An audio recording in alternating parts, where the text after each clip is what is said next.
नमस्कार, आप देख रहे हैं देश की बहस में। हूं अनुराग दीक्षित और हमारे साथ देश की बहस में बात करने के लिए एक्सपर्ट पैनल लगातार जुड़ता है। मुद्दा हम वो चुनते हैं जिस मुद्दे को आप तय करते हैं देश की बहस के लिए। तो आज आपने जिस मुद्दे को चुना है देश की बहस के लिए, सबसे पहले हम आपको बता दें वो मुद्दा दरअसल में है क्या। कोरोना चेन तोड़ने का इम्तिहान कैसे पास होगा, कैसे हिंदुस्तान पास करेगा इस पूरे इम्तिहान को जहां मकसद है कोरोना की चेन को तोड़ना। 80% लोगों ने इस मुद्दे को चुना है देश की बहस के लिए। दरअसल में इस मुद्दे को चुना क्यों है ये भी हम आपको बता दें। हमारे वीर जवान जो अब जंग के मैदान में दुश्मनों का अब तक सफाया करते आए हैं, बॉर्डर और आसमान के उन्हीं बाहुबलियों को अब अदृश्य दुश्मन कोरोना के खिलाफ मिशन में उतारा गया है। आज पीएम मोदी ने वायुसेना प्रमुख से मुलाकात की और पूरे मिशन की समीक्षा की। आपको बता दें कि अस्पतालों में ऑक्सीजन की किल्लत से लेकर बेड और मेडिकल स्टाफ को एयरलिफ्ट कराने के मोर्चे पर हमारी जवान जुटे हुए हैं। ऐसे में देश को उम्मीद है कि हालात कुछ सुधरेंगे। उधर 1 मई से वैक्सीन के तीसरे फेज की शुरुआत होनी है, जिस पर सियासत भी तेज है। राजस्थान, पंजाब जैसे राज्य 1 मई से वैक्सीनेशन शुरू ना कर पाएं, इस तरीके की बातें लगातार उनकी तरफ से सामने आई हैं। इसकी वजह है वैक्सीन की देरी से सप्लाई। तो क्या ऑक्सीजन की सियासी लड़ाई वैक्सीनेशन की सियासी लड़ाई पर शिफ्ट हो गई है? इसी पर आज बात देश की बहस में।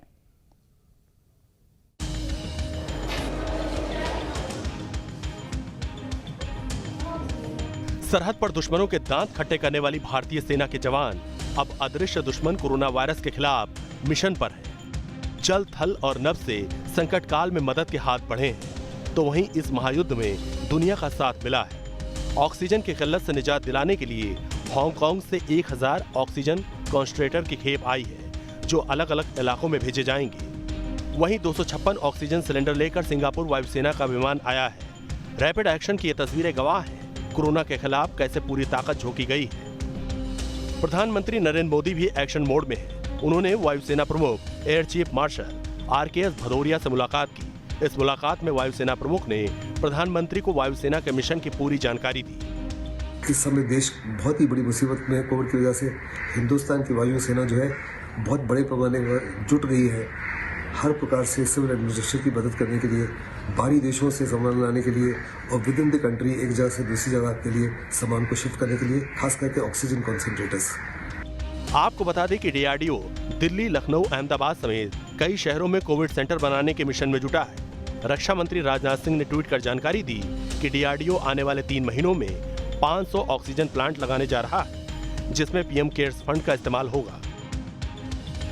एक तरफ कोरोना की दूसरी लहर थामने की चुनौती है, तो दूसरी ओर 1 मई से 18+ वालों के लिए वैक्सीनेशन को रफ्तार देने का अभियान भी है, क्योंकि कई गैर BJP शासित राज्यों ने वैक्सीन की कमी का हवाला दिया है, जिस पर आज गृह मंत्री अमित शाह ने एक बड़ी बैठक की। ग्रुप ऑफ मिनिस्टर की मीटिंग में स्वास्थ्य मंत्री डॉक्टर हर्षवर्धन और रेल मंत्री पीयूष गोयल भी शामिल हुए।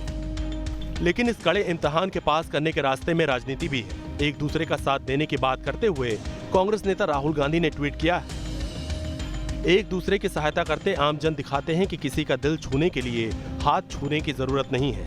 मदद का हाथ बढ़ाते चलो, इस अंधे सिस्टम का सच दिखाते चलो। रोजाना 3 लाख से ऊपर लोग आज भी कोरोना की चपेट में आ रहे हैं, लेकिन आरोप प्रत्यारोप ने कोरोना के खिलाफ जंग को कुछ तो कमजोर किया ही है। देश की बहस में चर्चा है कि कंधे से कंधा मिलाकर जब सेना अपने जज्बे का परिचय दे रही है, तो कोरोना जैसे दुश्मन को हराने के लिए राजनीति से ऊपर उठकर अब तो एक दूसरे का हाथ थामने का वक्त है, ताकि ये लड़ाई भी जीती जा सके।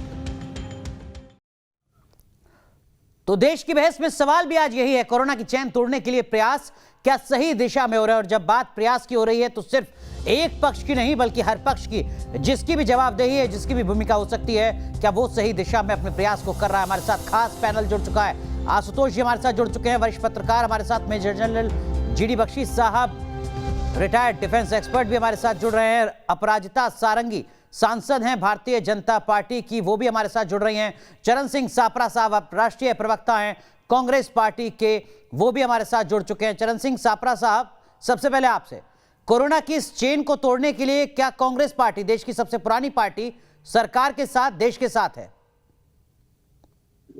बिल्कुल, सत्ताधारी पार्टी के साथ हम हैं, पूरी तरह से हैं। और प्रमुख विपक्षी पार्टी होने के नाते ये लोकतंत्र प्रणाली में हमारा दायित्व भी बनता है कि जब कभी और जहां कहीं सत्ताधारी पार्टी अगर कोई चूक करती हो, कोई गलती करती हो, तो उसको चेताने का काम भी ये लोकतंत्र की प्रणाली में विपक्षी पार्टी का है। इसीलिए हमने बार बार सत्ताधारी पार्टी को ये समझाने की कोशिश की है कि ये कोरोना कोई खिलौना नहीं है, आप इसको खिलौना मत समझिए। ये ताली थाली से या वो गाय का गोबर लगाने से या पापड़ खिलाने से ये कोरोना नहीं जाने वाला है, या गो कोरोना बोलने से ये नहीं जाने वाला है। इसके विरुद्ध हमको डट करके लड़ना पड़ेगा। और आज परिस्थिति क्यों ऐसी आई है?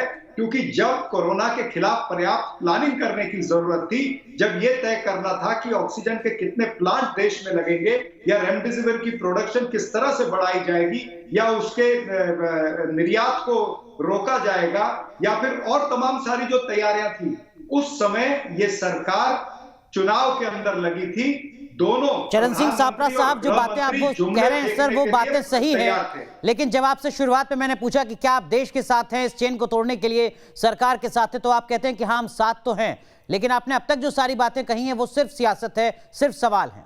नहीं, सियासत नहीं है, ये सियासत आप कह रहे हैं, लेकिन हम प्रमुख विपक्षी पार्टी होने के नाते ये हमारा दायित्व है। सर, प्रमुख विपक्षी पार्टी के नाते सिर्फ ये काम नहीं होता है कि आप सवाल खड़े करें। प्रमुख विपक्षी पार्टी के नाते ये भी एक जिम्मेदारी होती है आपकी कि जब देश पर संकट हो तो आप आगे आएं। सवाल और जवाब का सिलसिला बाद में भी तय हो सकता है। राहुल गांधी जो आपकी पार्टी के नेता हैं, उनका ट्वीट इस वक्त हम दिखा रहे हैं। वो कह रहे हैं कि अब भारत सरकार इन्हीं लोगों से उन कंपनियों को दुनिया में सबसे ऊंची दर वैक्सीन के लिए चुकाने के लिए कहेगी।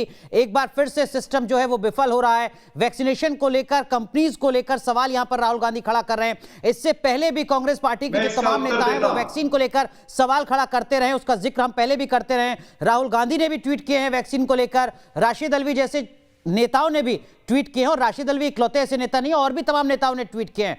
सवाल सिर्फ यह है कि जो अब तक हुआ वो हो गया, क्या आगे आप इस चेन को तोड़ने के लिए देश के साथ खड़े हैं? सापरा साहब, बुनियादी सवाल मेरा ये है सर।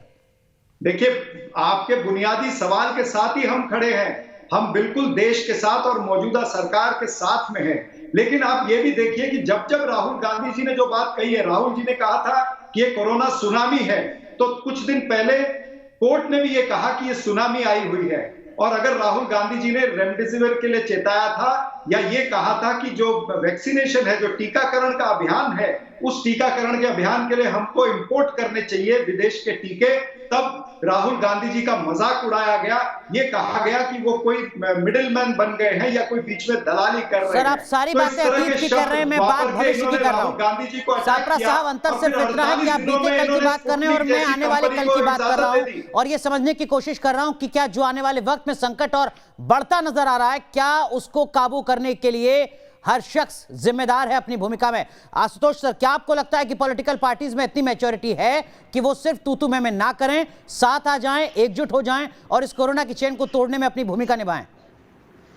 देखिए अनुराग जी, ये पूरी जिम्मेदारी सत्ता पक्ष की होती है और सत्ता पक्ष को ही सबको साथ लेकर चलना होता है। लेकिन जब से कोरोना आया तब से आप देख लीजिए लगातार सत्ता पक्ष को साथ देने की कोई कोशिश नहीं की गई। मनमोहन सिंह ने, जो देश के बहुत ही प्रबुद्ध और बहुत ही बेहतरीन प्राइम मिनिस्टर्स में से एक रहे हैं, 10 साल उन्होंने शासन किया, उन्होंने एक चिट्ठी लिखी। उस चिट्ठी पर जिस तरीके से भारतीय जनता पार्टी के केंद्रीय मंत्री ने जवाब दिया वो बहुत ही हास्यास्पद है। मेरा कहना यह है कि विपक्ष की जिम्मेदारी होती है सरकार की लोकतंत्र के अंदर, तो सत्ता पक्ष की भी जिम्मेदारी होती है, और विपक्ष की जिम्मेदारी लगातार होती है सत्ता पक्ष की कमियों को उजागर करे, सत्ता पक्ष पर लगातार प्रेशर बनाए।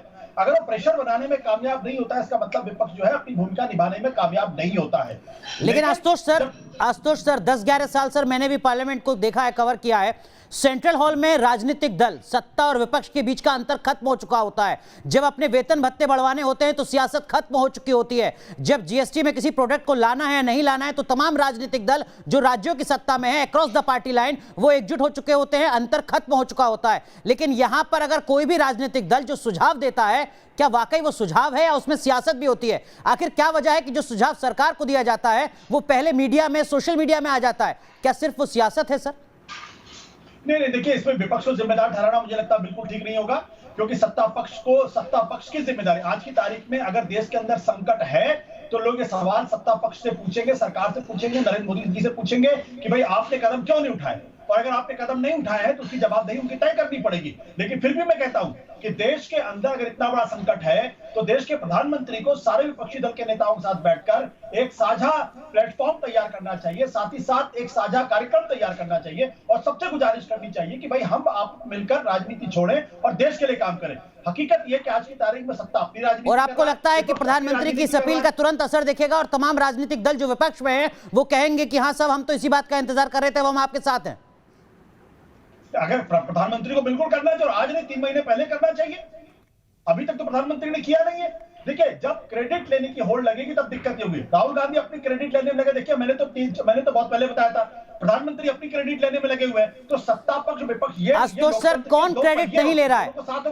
अगर छत्तीसगढ़ में कोरोना की रफ्तार धीमी होती है तो क्या वहां के मुख्यमंत्री क्रेडिट नहीं लेते हैं जो कांग्रेस पार्टी के हैं? और अगर वहां पर संकट बढ़ता है तो वो तुरंत कहते हैं कि केंद्र सरकार जिम्मेदार है, वो हमारी मदद नहीं कर रही है। कौन क्रेडिट नहीं ले रहा है सर, चाहे वो भाजपा का हो, कांग्रेस का हो, आम आदमी पार्टी का हो?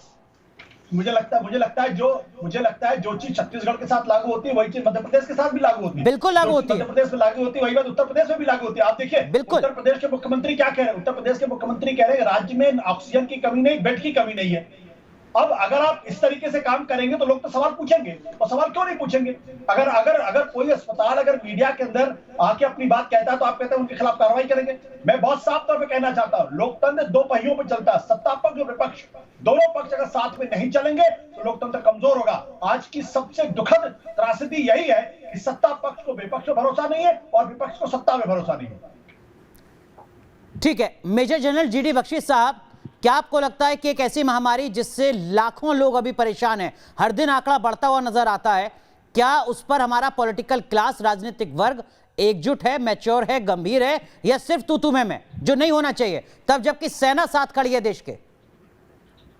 देखिए साहब, ये युद्ध स्तर की स्थिति है।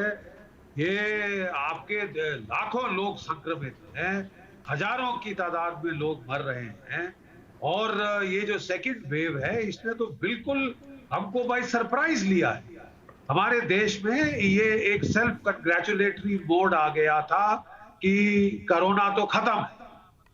मुझे बड़ी हैरत है, इतनी सारी मेडिकल जो है आला दर्जे के साइंटिस्ट हमारे पास हैं, क्या किसी ने सेकंड कोरोना वेव को आते नहीं देखा? साफ बात है, ना सेंटर तैयार था, ना स्टेट्स तैयार थी, और अब सब तू मैं के अंदर लग गए हैं। अब टाइम तू मैं का नहीं है। अब समय है कि हम जो है बिल्कुल एकजुट होकर वॉर फुटिंग पे काम करें, जिस तरह आपके आर्म फोर्सेस को इशारा मिला और वो लग गए। क्योंकि इस वक्त हमारे भारतीय लोगों की जानें बचाना कहीं ज्यादा जरूरी है, किसी भी सियासत से, किसी भी पॉलिटिक्स से, किसी भी आपस की क्विबलिंग और वन अपमैनशिप से। इस वक्त देश के लोगों की जान बचाना जरूरी है, और सब अपने सत्ता पक्ष विपक्ष जो भी मतभेद है, they should bury them and work together for a cause which is। और क्या आपको लग रहा है कि ऐसा हो पा रहा है हमारे पॉलिटिकल क्लास में? सो फार तो हमको नहीं दिखा, तू मैं ही दिख रही है। एंड बट आई होप जब ये सीरियसनेस हमारी सिंक इन हो रही है, लोग रोज मर रहे हैं, and they will have to get their act together. इकट्ठे होकर चलना सीखना पड़ेगा अब तो साहब, क्योंकि टाइम नहीं है हमारे पास ऐसी नोक झोंक में वेस्ट करने का। आपने फौज को बोला, फौज ने एयरफोर्स ने C-17 इल्यूजन एयरक्राफ्ट लगा के आपके ऑक्सीजन क्रायोजेनिक टैंकर्स को हिलाना शुरू कर दिया है। आर्मी और DRDO मिलके आपके जो है कोविड हॉस्पिटल्स बना रहे हैं। 100 बेड के हॉस्पिटल्स आपके भोपाल और कितने और शहरों में वहां पे बनेंगे आपके जो है। देखिए ठीक है बख्शी साहब, मैं उस पहलू को भी आपसे समझूंगा कि सेना की इस हिस्सेदारी के बाद किस तरीके की उम्मीद की जाए इस महामारी के खिलाफ हिंदुस्तान की लड़ाई में। लेकिन अपराजिता सारंगी, जो बात यहां पर कांग्रेस पार्टी के प्रवक्ता कह रहे हैं और वरिष्ठ पत्रकार आशुतोष जी कह रहे हैं, वो ये कि बुनियादी जिम्मेदारी सरकार की है कि इस संकट में सरकार आगे आए और वो विपक्ष को अपने साथ ले, ट्रस्ट डेफिसिट जो है वो खत्म हो, उसी के बाद ये तू मैं खत्म होगी और देश एकजुट हो पाएगा कोरोना की इस चेन को तोड़ने के लिए।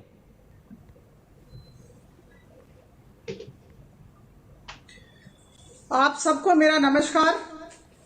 थोड़ा विलंब हुआ आप सबसे जुड़ने में, पता नहीं आपने क्या बातचीत की, लेकिन विदित होता है कि पक्ष और विपक्ष की लड़ाई के विषय में आपने बातचीत की है, लेकिन मैं आप सबके समक्ष बहुत स्पष्ट तरीके से रखना चाहती हूं कि हम सबका साथ, सबका विश्वास और सबका विकास को लेकर चलते हैं। यही हमारा मंत्र है, और जब ये हमारा मंत्र है, हमारा मूल मंत्र है, तो विपक्ष के साथ लड़ाई का तो सवाल ही नहीं उठता है। आज प्रधानमंत्री और पूरी केंद्र सरकार राज्य सरकारों के साथ काम कर रही है, और आप सबको ज्ञात होना चाहिए कि जो पहला वेव आया था, पहली लहर आई थी, उस समय जिस तरह से हमने बेहतरीन तरीके से उस लहर को हैंडल किया, मुझे लगता है वो कोऑपरेटिव फेडरलिज्म का एक बेहतरीन नमूना था जी, बहुत ही सुंदर नमूना था। और उसी मंत्र को लेकर, उसी सिद्धांत को लेकर हम अभी भी चलना चाहते हैं। आज चरण सिंह सापरा साहब, कोऑपरेटिव फेडरलिज्म तो चल रहा है कोरोना के खिलाफ केंद्र के स्तर पर, आपको नजर क्यों नहीं आ पा रहा? बिल्कुल, मैं विपक्ष से अनुरोध करूंगी कि जब देश के अंदर इस मुद्दे का राजनीतिकरण ना करें। मैं बोल लूं? जी बोलिए। मैं बोल लूं?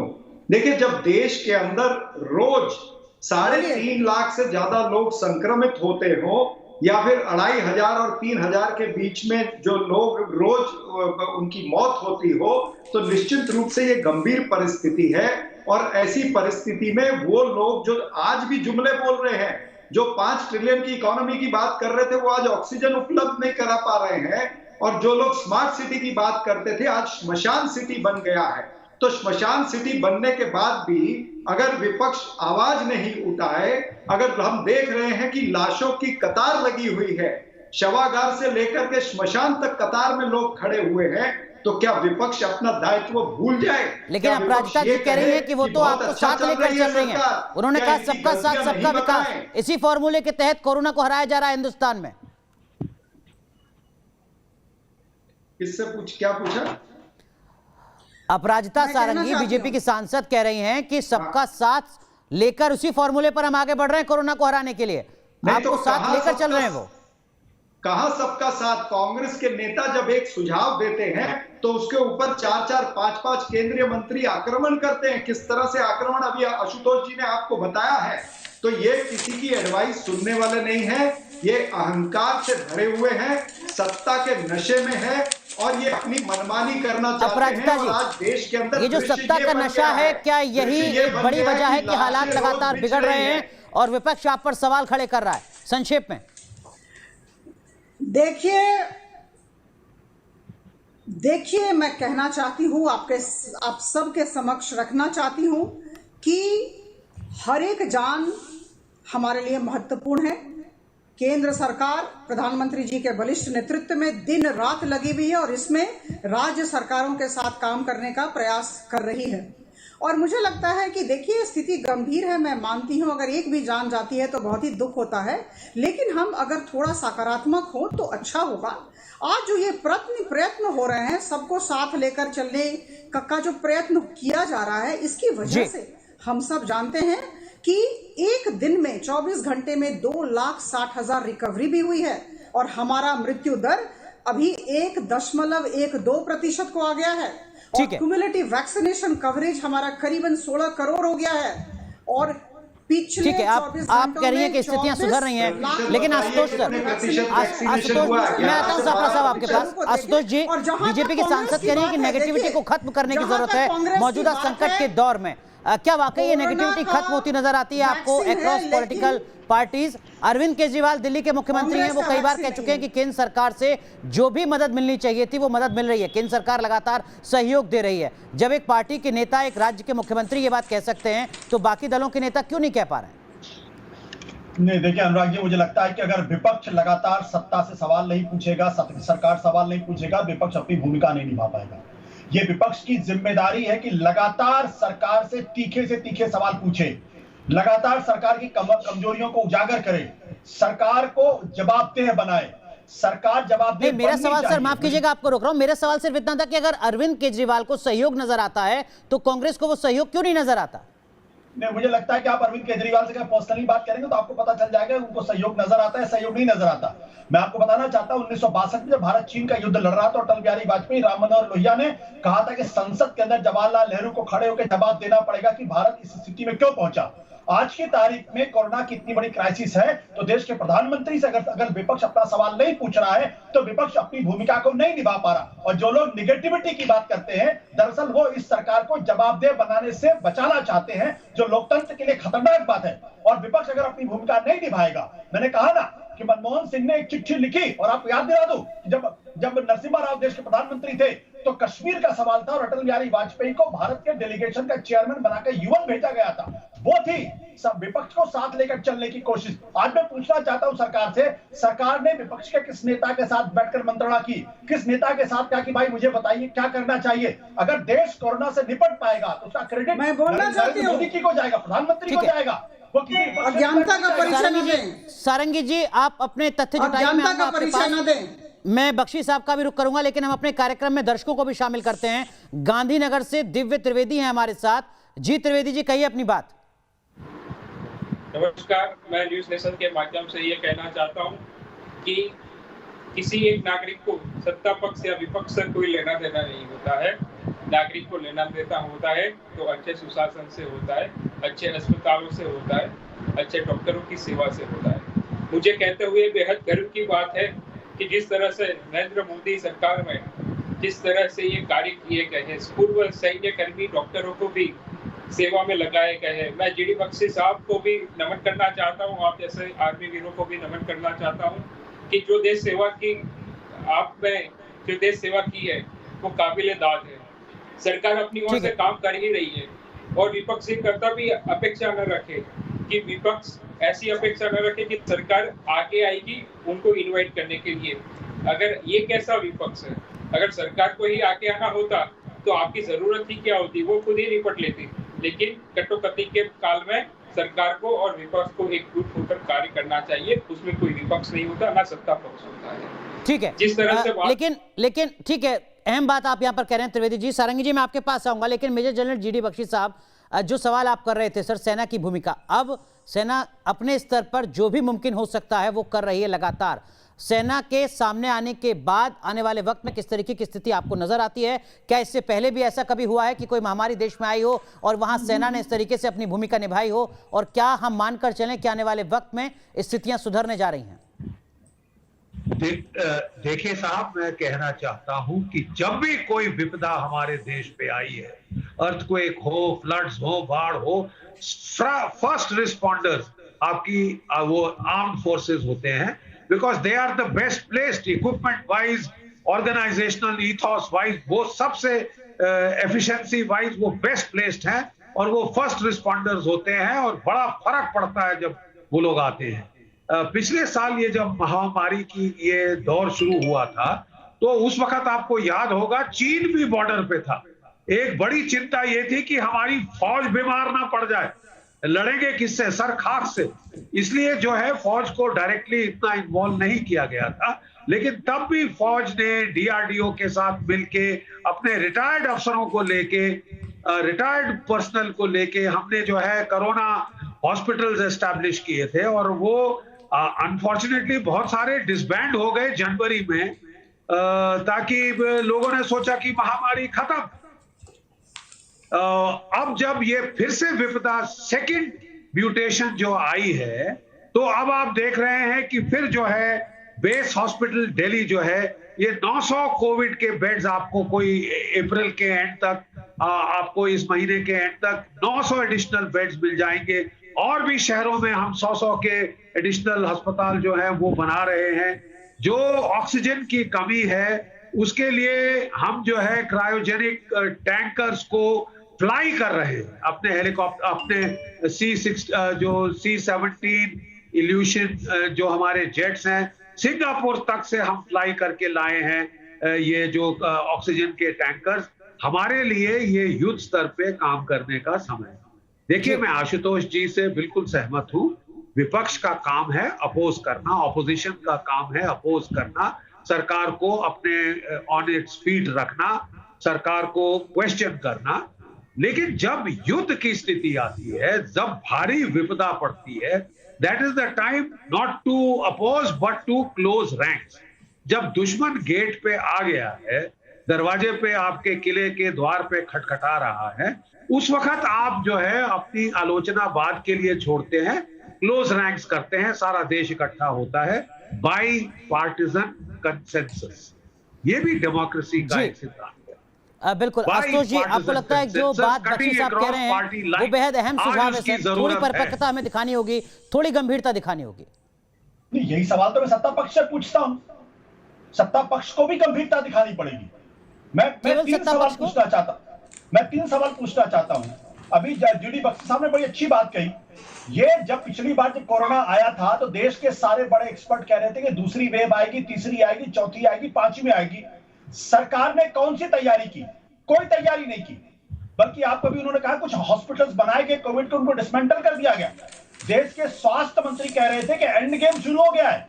देश के प्रधानमंत्री को भारतीय जनता पार्टी के राष्ट्रीय अधिवेशन में कहा गया कि आपने कोरोना पर विजय प्राप्त कर ली। उसका खामियाजा यह है कि आज भारत में हजारों लोगों की मौत हो रही है। अगर ये सवाल अगर आज पूछा नहीं जाएगा तो विपक्ष हो चाहे आलोचक हो, लेकिन जो जीडी बख्शी साहब कह रहे हैं बात, आशुतोष जी वो कह रहे हैं कि सवाल को पूछने का वक्त आगे भी मिलेगा। ये वो संकट का दौर है जब सवाल ना पूछकर साथ खड़ा हुआ जाए। सरकार को लगातार ये बताते रहना पड़ेगा कि आप गलत काम कर रहे हैं, आप सही काम करिए। और अगर विपक्ष ये काम नहीं करता है, विपक्ष अपनी भूमिका लोकतंत्र में नहीं निभाता है। जो लोग ये बात कहते हैं दरअसल वो सरकार की कमियों पर पानी फेर देना चाहते हैं, सरकार की कमियों को छुपाना चाहते हैं, जो गलत बात है। जीडी बख्शी साहब, आप सरकार की कमियों को छुपाने की कोशिश कर रहे हैं क्या सर? इसलिए आपने ये सुझाव दिया है। 1962 में भारत 1962 में जब चीन का युद्ध लड़ रहा था, बख्शी साहब, अटल बिहारी वाजपेयी और राम मनोहर लोहिया, क्या आपकी मंशा ऐसी है कि आप सरकार की कमियों को छुपाना चाहते हैं? मैं ये कह रहा हूं, युद्ध लड़ रहा था भारत 1962 में, युद्ध लड़ रहा था, युद्ध के मैदान में।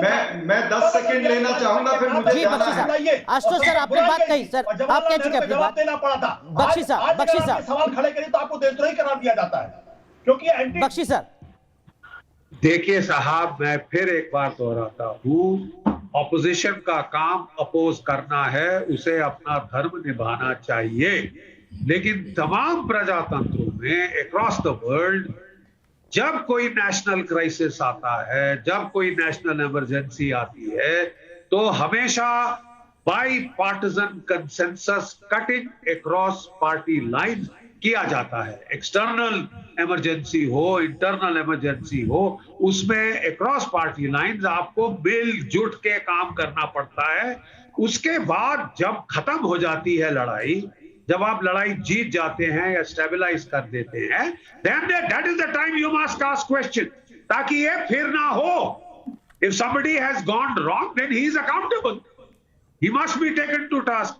लेकिन लड़ाई छोड़ के साहब अभी लोग मर रहे हैं, लोग गास्प कर रहे हैं, लोग, आप जाके जनता से पूछिए साहब, वो तड़प के बेचारी वाइफ अपने हस्बैंड को बचाने की कोशिश कर रही है, ऑक्सीजन सिलेंडर लाने की कोशिश कर रही है। Our first priority should be the oxygen cylinder. Ashutosh sir बहुत संक्षेप में सर, कब लगी, किसने, प्राथमिकता इस वक्त क्या है? सवाल खड़े करना या साथ खड़े रहना? पहले तो मैं बख्शी साहब से एक छोटा सा सवाल पूछना चाहता हूं। क्या 1962 में अटल बिहारी वाजपेयी ने संसद में सरकार के खिलाफ बात करके क्या देश विरोधी काम किया था या नहीं विदेश विरोधी काम किया था? सर संसद का सत्र तब चल रहा था जब युद्ध हो रहा था, उसके बाद सरकार को जवाबदेह बनाया जाए।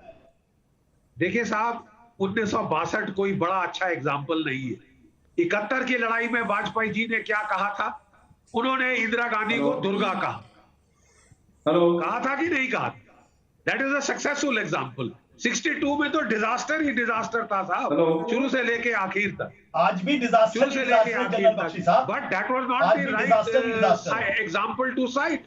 आप साइट करना चाहते हैं वाजपेयी जी को, आप साइट करिए। उन्होंने 71 में क्या कहा था, 71 के युद्ध में क्या कहा था जब पाकिस्तान के साथ? ठीक है सर, फिर मेरी यही गुजारिश है कि हम अतीत में ना जाएं तो ज्यादा बेहतर होगा। आने वाले वक्त को कैसे बेहतर कर सकते हैं, कैसे जिंदगियां बचा सकते हैं, इस पर बात की जाए तो ज्यादा ठीक होगा। सापरा साहब आप कुछ कहना चाह रहे थे, और जो बात यहाँ पर बार बार जीडी बख्शी साहब गुजारिश करते हुए कह रहे हैं वो ये कि आप सवाल पूछिएगा सर, आप 365 दिन सवाल पूछिएगा साल भर, लेकिन पहले इस विपत्ति से देश को बाहर तो निकालिए साथ खड़े होकर।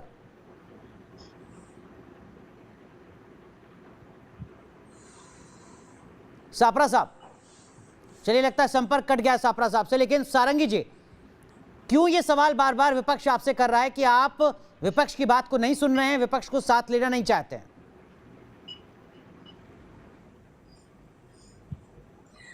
देखिए, विरोध के लिए विरोध करना इनकी आदत बन गई है।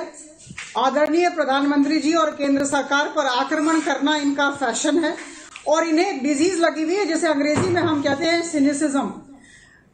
बात यह है कि इनकी राजनीतिक जमीन ही नहीं है, कोई सार्थकता ही नहीं, निरर्थक हो गए हैं। इनकी नकारात्मक प्रवृत्ति की वजह से ही देश ने इन्हें नकार दिया है, तो अब करेंगे क्या?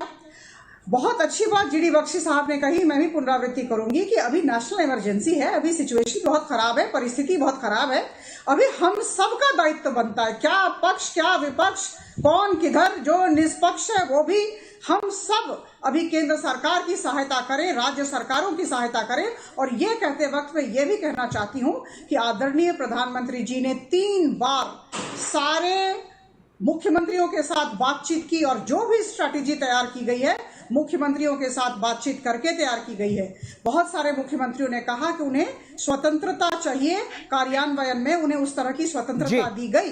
दुख की बात यह है कि ये जब बातचीत हो रही थी उस समय टीएमसी की जो मुख्य हैं 2 बार उस मीटिंग में नहीं आई। तो मुझे लगता है कि अगर विरोध के लिए विरोध करना है और हम कोई कंस्ट्रक्टिव सजेशन देना ही नहीं चाहते हैं, तो मुझे लगता है कि हमें भी इग्नोर करना चाहिए। ठीक है, आशुतोष जी, जो बात यहाँ पर बीजेपी की सांसद कह रही हैं सर, क्या उसमें कुछ तथ्य आपको नजर आता है?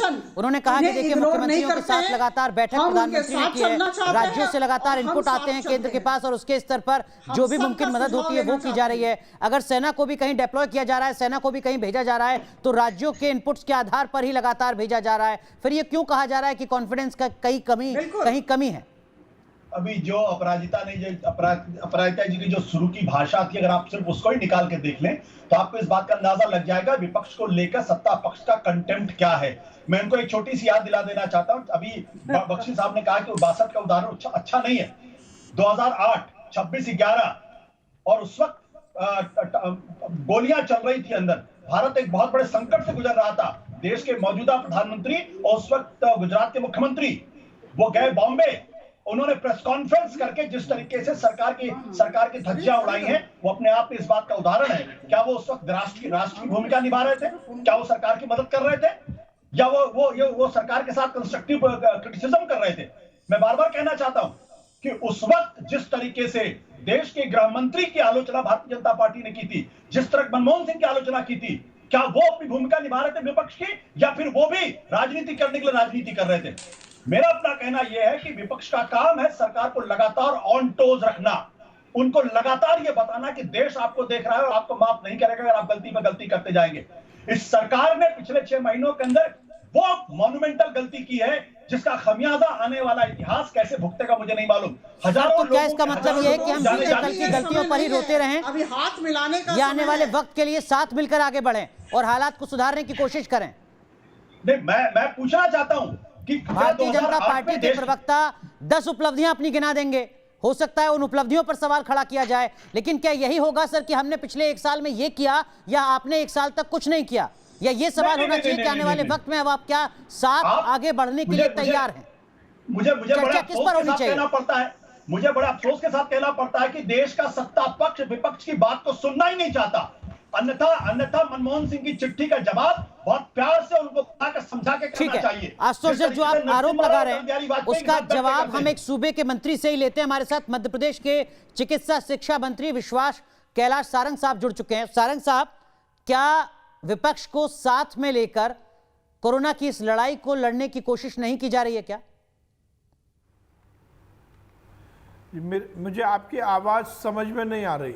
सारंग साहब, अगर आप सुन पा रहे हैं मुझे, तो सवाल ये जो लगातार विपक्ष उठा रहा है वो ये, क्या विपक्ष को साथ लेकर नहीं चल रहे हैं कोरोना की चेन को तोड़ने के लिए? देखिए, इस महामारी में विपक्ष के नेताओं का जिस प्रकार का रवैया है, इससे गैर जिम्मेदाराना और दुर्भाग्यपूर्ण रवैया कुछ नहीं हो सकता। मैं केवल अभी की बात नहीं कर रहा, मैं पहले वेव की बात कर रहा हूँ। उस समय जब इस देश में मोदी जी ने इस संकट से निपटने के लिए सभी को आह्वान किया और देश की जनता की जान बचाने के लिए लॉकडाउन लगाया, तो यही विपक्ष के नेता लॉकडाउन का विरोध करते रहे। जब हमारे कोरोना वॉरियर्स को उत्साहित करने के लिए माननीय प्रधानमंत्री जी ने अलग अलग कैंपेन चलाए, चाहे वो ताली बजाने का हो, थाली बजाने का हो, तो उसका मजाक उड़ाया। वो मोदी जी का मजाक नहीं था, वो हेल्थ वर्कर्स का और फ्रंटलाइन वॉरियर्स का मजाक उड़ाना था। जब इस पूरी लड़ाई को जीतने का काम हिंदुस्तान की सरकार ने किया तो उसका भी मजाक उड़ाया गया। जब वैक्सीन बनाई गई तो उसका भी मखौल उड़ाया गया। वैक्सीन लगाने के जो प्रोग्राम को मोदी जी ने शुरू किया उसमें भी टंगड़ी अड़ाने का काम किया। मुझे ये कहते हुए कहीं संकोच नहीं होता कि पहले 2 चरण के वैक्सीनेशन प्रोग्राम में जिस गैर जिम्मेदारी के बयान कांग्रेस और विपक्ष के नेताओं के आए, उसके कारण बहुत सारे लोगों में अफवाह की स्थिति बनी, कंफ्यूजन क्रिएट हुआ। और उसके बाद लगातार जब इस देश में कोरोना का संकट आया तो एक भी विपक्ष के नेता ने कोई सलाह नहीं दी, केवल और केवल गलती निकाली। लेकिन और सारंग साहब अभी हमारे साथ साफरा साहब जुड़े हुए थे, हमारे साथ अभिषेक दत्त जी जुड़ चुके हैं, कांग्रेस के प्रवक्ता हैं। वो तो लगातार बता रहे हैं कि देखिए अगर प्रधानमंत्री मनमोहन सिंह, पूर्व प्रधानमंत्री मनमोहन सिंह पत्र लिखते हैं तो उनका मजाक उड़ाया जाता है, राहुल गांधी अगर कोई सुझाव देते हैं तो उनका मजाक उड़ाया जाता है। वो तो कांग्रेस के नेता लगातार ये कह रहे हैं कि साहब हम तो पिछले 1.5 साल से एक के बाद एक सुझाव दिए जा रहे हैं, हमारी बात सुने कौन? क्या राहुल गांधी ने क्या सुझाव दिए?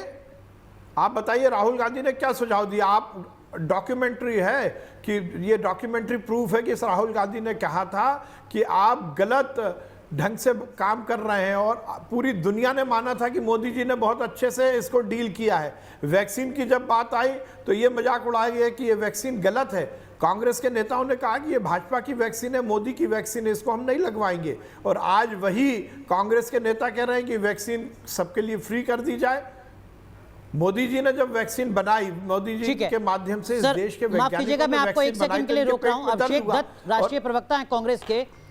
अभिषेक दत्त थोड़ा करेक्ट कीजिए मध्य प्रदेश के मंत्री जी को। क्या राहुल गांधी ने पिछले 1.5 साल में कोई सुझाव नहीं दिया है? डॉक्यूमेंट्स के आधार पर कोई चीज बताइएगा सर। कहना चाहता हूं कि आप पहली जनवरी से जब से WHO ने हेल्थ इमरजेंसी लगाई तब से लेके लगातार राहुल गांधी जी ट्वीट्स के माध्यम से, स्टेटमेंट्स के माध्यम से ये आपकी सरकार को, केंद्र सरकार को सचेत करते रहे कि आप एक बहुत बड़ी सुनामी हमारे देश में आने वाली है, जिसका आर्थिक नुकसान भी होगा।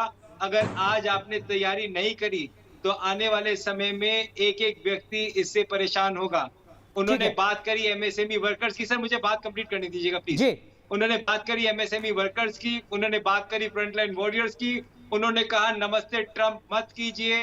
परंतु जब केंद्र सरकार का ध्यान मध्य प्रदेश में सरकार गिराने का था, 23 तारीख को शिवराज सिंह चौहान जी ने ओथ ली, 24 तारीख को जनता कर्फ्यू लगा और उसके बाद लॉकडाउन लगाया गया और उसका नुकसान आज हमारे देश को हो रहा है। उसके बाद जब प्रधानमंत्री मनमोहन सिंह जी आपको एक चिट्ठी सुझाव, अपने 10 साल का प्राइम मिनिस्टर का एक्सपीरियंस, अपना पूरे एक्सपीरियंस आपसे शेयर करते हैं, वैक्सीन के बारे में बताते हैं, वैक्सीन कंपनियों के बारे में बताते हैं, वैक्सीन किस तरीके से लगाए जाए बताते हैं, उसका आप मजाक उड़ाते हैं। और आज जिस जगह पे देश खड़ा है, आपकी जो मानसिकता है वो चुनाव की मानसिकता है, देश की मानसिकता नहीं है। अभिषेक दत्त, सिर्फ मुझे करेक्ट कराना था मंत्री जी को, इसीलिए मैं आऊंगा आपके पास आगे भी। सारंग साहब वो कह रहे हैं कि जनवरी से लेकर अब तक के ट्विटर की टाइमलाइन आप निकाल लीजिए, एक के बाद एक लगातार आपको सुझाव मिल जाएंगे।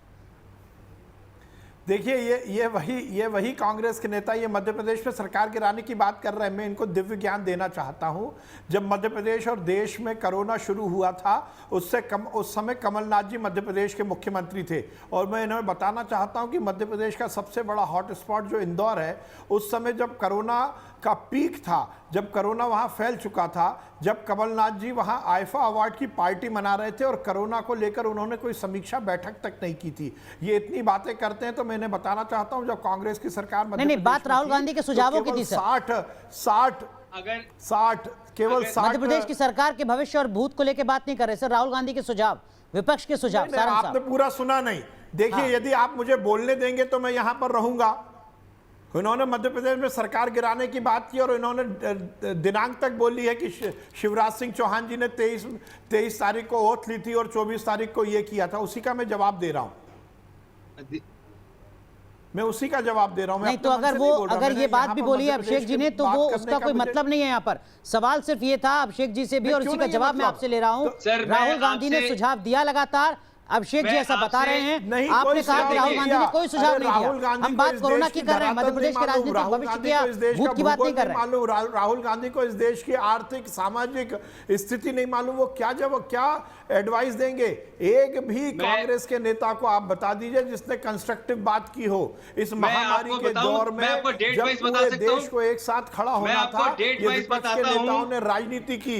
और मैं ये कहना चाहता हूं, मैं मान लेता यदि राहुल गांधी सीरियसली इस समस्या को एड्रेस करते तो मैं इस बात पर सहमत हो मैं आपके जाता। पास भी जब आऊंगा, वो लेकिन मेरी दिग्विजय गुजारिश सिंह है को अपने इस पार्टी पैनलिस्ट से से कि निकाल हम देते, बीते वो कल की बात उस नहीं कर नेताओं को पार्टी से रहे हैं। आने निकाल वाले देते वक्त में हम जिन्होंने कैसे वैक्सीन का हालात को विरोध किया सुधार था। सकते हैं, हम इस पर बात कर रहे हैं। आज देश की बहस इसी मुद्दे पर है कि क्या आने वाले वक्त में हम एकजुट होकर इन स्थितियों को बदल सकते हैं, सुधार सकते हैं। हम बीते कल की बात नहीं कर रहे हैं सर, तू मैं नहीं कर रहे हैं। डॉक्टर कौशल कांत मिश्रा, क्या वो राजनीतिक समझ, राजनीतिक परिपक्वता आपको नजर आ रही है कि हम देश में कोरोना से लड़ सकें एकजुट होकर, तू मैं ना हो? इसका आंसर तो सबको पता है। आप जिस तरह से बात करवा रहे हैं, मतलब सभी को मालूम है कि इसमें पॉलिटिक्स हो रही है। मैं एक चीज़ और कहना चाहूँगा, एक्चुअली सरकार कोई भी हो, पॉलिटिकल पार्टी कोई भी हो, हमारा सिस्टम हेल्थ का बहुत ही कमज़ोर था, है, और जब तक उस पर ध्यान दिया नहीं जाएगा तब तक रहेगा। अगर आज मोदी जी की सरकार है, अगर ये मनमोहन जी की सरकार होती तो भी इसी तरह से सिस्टम नंगा होता। क्योंकि हमारा हेल्थ का इंफ्रास्ट्रक्चर है ही नहीं। हमने कभी हेल्थ के इंफ्रास्ट्रक्चर को उस तरह से तैयार ही नहीं किया। किसी भी इलेक्शन का मुद्दा कभी हेल्थ और एजुकेशन रहा ही नहीं। ना हमारे देश का वोटर कभी जाति और धर्म से ऊपर उठ करके उसने वोट किया, और ना ही नेताओं ने कभी जाति और धर्म के ऊपर उठ करके कोई राजनीति की। तो आज जो सब बैठ के एक दूसरे के पीछे, विपक्ष ये कह रहा कि सेंट्रल गवर्नमेंट काम नहीं कर रही है, सेंट्रल गवर्नमेंट कह रही है कि स्टेट गवर्नमेंट काम नहीं कर रही है। आप उस स्टेट को देखिए जहां पे सेंट्रल गवर्नमेंट और स्टेट गवर्नमेंट ये कॉमन गवर्नमेंट है, जैसे कि हम मान लेते हैं मध्य प्रदेश और उत्तर प्रदेश, और दूसरी गवर्नमेंट हम मान लेते हैं कि जैसे सेंट्रल गवर्नमेंट और राजस्थान और सेंट्रल गवर्नमेंट और महाराष्ट्र। दोनों जगह के फर्क में अंतर क्या है? तो ये कहना कि पॉलिटिकल एक दूसरे से समझ नहीं है, एक दूसरे से अंडरस्टैंडिंग नहीं है, इस वजह से ये हो रहा है, ये बिल्कुल गलत है। हमारा हेल्थ इंफ्रास्ट्रक्चर था ही नहीं, बिल्कुल टूटा हुआ था, वो घुटनों पे था, वो आज सबके सामने गिर पड़ा है धड़ाम से, क्योंकि कोरोना की महामारी ऐसी आई है। और हम दिल्ली की बात करते हैं, मेरे को टाइम दीजिएगा 2 मिनट, आपने सारे पॉलिटिशियंस को टाइम दिया, 2 मिनट मेरा टाइम लीजिए, सुनिएगा। कहिए डॉक्टर कौशल। दिल्ली की बात करते हैं जो एनसीटी में आता है, नेशनल कैपिटल ऑफ दिल्ली, इसमें सेंटर का भी कंट्रोल है, उसमें केजरीवाल साहब का भी कंट्रोल है। कल जिस तरह से जुडिशियल हाई कोर्ट के ऑफिसर्स के जो 100 कमरे बुक कराए गए तो उसके लिए हाई कोर्ट ने इंटरवेन किया। मैं आपको 2 दिन पहले ले चलता हूं, उसका ऑर्डर ये रहा मेरे पास। ये दिल्ली गवर्नमेंट के अफसरों के लिए 3-4 होटल बुक हैं, ठीक है, जिसमें करीब 150 कमरे डॉक्टर कौशल कांत रखे गए हैं। बिल्कुल, जो मुद्दा है सर वो यही है कि आने वाले वक्त में हम क्या कर रहे हैं। मेरी फिर गुजारिश है, आपसे भी गुजारिश है, जो मैं अपने तमाम प्रवक्ताओं से गुजारिश कर रहा हूं कि कृपया करके भूतकाल को भूल जाएं, भविष्य को कैसे बेहतर करना है थोड़ा इस पर बात कर लें। गुजारिश है मेरी डॉक्टर कौशल कांत। नीरजा जी भी हमारे साथ जुड़ चुकी हैं, वरिष्ठ पत्रकार। कौशल कांत साहब, थोड़ा भविष्य की बात कर लें सर। आप जैसे एक्सपर्ट से, आप जैसे पैनलिस्ट से आने वाले वक्त की रणनीति पर अगर सुझाव लिए जाएंगे, चर्चा की जाएगी तो ज्यादा बेहतर होगा सर, कुछ जिंदगियां बच जाएंगी। नीरजा जी, मैं आपके पास भी आऊंगा, हम अपने शो में दर्शकों को भी शामिल करते हैं। दिल्ली से साधना सिंह हमारे साथ जुड़ी हुई हैं। जी साधना जी, कहिए अपनी बात। मैं सिर्फ ये कहना चाहती हूँ कि ऑपोजिशन में जो भी ये मोदी जी काम करते हैं, लोगों ने ठान लिया है कि मोदी जी के अगेंस्ट ही बोलना है। आज ये जो कोरोना की स्थिति हमारे यहाँ दिल्ली में हो रही है वो नहीं होती अगर वैक्सीन को लेकर के लोगों ने उसके प्रति जो किया है। एक्चुअली क्या, वैक्सीन लोगों के प्रति भ्रम फैला दिया है, वैक्सीन लेकर के लोगों ने नहीं ली और फिर उन्होंने रिपोर्ट करनी चालू कर दी। अगर वैक्सीन को पहले ही ये लोग कर देते और लोगों लगा लेते अगर लोग, तो आज ये कंडीशन नहीं होती। लोग हमारे 8 करोड़ से ज्यादा लोग वैक्सीनेट हो चुके हैं, तो वो अभी और ज्यादा हो जाते हैं। और जैसे ये ब्रिटेन एंड इजराइल कोरोना मुक्त हो गया, शायद ये कंडीशन नहीं होती अगर अपोजिशन ने ये सब नहीं किया। ठीक है, ठीक है, सियासत नहीं होती तो हालात बदल जाते। लेकिन बहुत बहुत शुक्रिया आपका अपनी बात कहने के लिए साधना जी। लेकिन नीरजा मैम, आप तो लगातार पॉलिटिक्स ही कवर करती रही हैं, मौजूदा संकट में क्या हम उम्मीद करें कि ये पॉलिटिक्स नहीं होगी, तू-तू मैं नहीं होगी? क्या हम आगे आने वाले वक्त में एकजुट होकर लड़ने के लिए तैयार हैं? देखिए, 2-3 चीजों पे निर्भर है ये। पहला पॉइंट मैं कहना चाहती हूँ, जैसे कि हम माँ बाप बच्चों को कहते हैं ना कि बड़ों का गुस्सा ही बड़ों का प्यार होता है। आज की स्थिति में ऑपोजिशन का गुस्सा ही ऑपोजिशन का प्यार है, क्योंकि वो हमें बता रहे हैं, गुस्से से बता रहे हैं कि यथार्थ स्थिति ग्राउंड लेवल पे क्या है। उजागर कर रहे हैं सरकार को कि ये नहीं चलेगा, लोग मर रहे हैं, क्रीमेशन ग्राउंड्स में बॉडीज जल रही हैं, ऑक्सीजन है नहीं, रेमडेसिविर है नहीं। ये तो मेरी तो आज कई लोगों से बात हुई है, महाराष्ट्र के गांव के लोगों से भी, उत्तर प्रदेश के गांव के लोगों से। ब्लैक में चीजें बिक रही हैं। जो असली स्थिति है ना वो बहुत भयंकर है, ये सही है। कैसे प्रधानमंत्री जो कि देश के मुखिया हैं आज, ये कॉन्फिडेंस दिलाएं ऑपोजिशन को कि उनको जरूरत है ऑपोजिशन की। एक डिस्ट्रस्ट का जो एक बन गया है ना माहौल, उसको कैसे दूर किया जाए। और मैं मानती हूँ ये आप जो कह रहे हैं कि कहीं ना कहीं हमें आज हम जंग की स्थिति में हैं। ये दोष देना, ये हुआ वो हुआ, वो बाद में होता रहेगा, बाद में निपटते रहेंगे। आज तो हमें all hands on the deck जैसे अंग्रेजी में कहते हैं, वो चीज करनी है। और एक ट्रांसपेरेंसी का माहौल है ना कि आप रोज देश को बताइए तुरंत क्या हो रहा है, वैक्सीन प्लान क्या है, ऑक्सीजन कहाँ से आ रही है, कहाँ जा रही है। बहुत देश के, दुनिया के देश आज भारत को मदद करना चाहते हैं, लेकिन सीएम्स भी बताएं, पीएम भी बताएं। एक माहौल क्रिएट करने की जरूरत है जहाँ की कॉन्फिडेंस हो कि हम इस चीज से जूझ रहे हैं और जूझेंगे, और ये जो जंग है हम जीतेंगे। तो कहीं ना कहीं आपके पास जीडी बख्शी साहब, जो बात नीरजा जी कह रही हैं अपने अनुभव के आधार पर, वो कह रही हैं हम वॉर मोड में हैं। इस बात को हमें समझना होगा, सियासत तो अब करते रहेंगे आगे भी। मैं नीरजा जी से 100% सहमत हूं। This is war and we need all hands on deck. Analysis by paralysis वो सब बाद में होगा। मैं आपको एक प्रैक्टिकल एग्जांपल देता हूं। सांस लेना बहुत जरूरी है भाई, ऑक्सीजन की जरूरत है। अगर आप इस वक्त तू मैं कर दें कि जी सेंटर ने तो दिसंबर में आपको इतने करोड़ रुपए दिए थे दिल्ली में इतने ऑक्सीजन प्लांट लगाने हॉस्पिटल में, वो प्लांट क्यों नहीं लगे? आप साहब जहां से भी प्लांट लाइए, आप प्लांट लगाइए।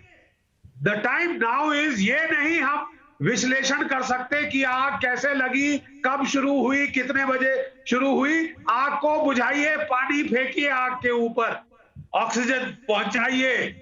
हमारे देश की जनता को जल्द से जल्द वैक्सीनेट किया जाए, जल्द से जल्द वैक्सीनेट किया जाए। हमारी जो इमरजेंसी बेड्स की आईसीयू कैपेसिटीज है, ऑक्सीजनेटेड बेड्स की कैपेसिटी को वॉर फुटिंग पे बढ़ाया जाए।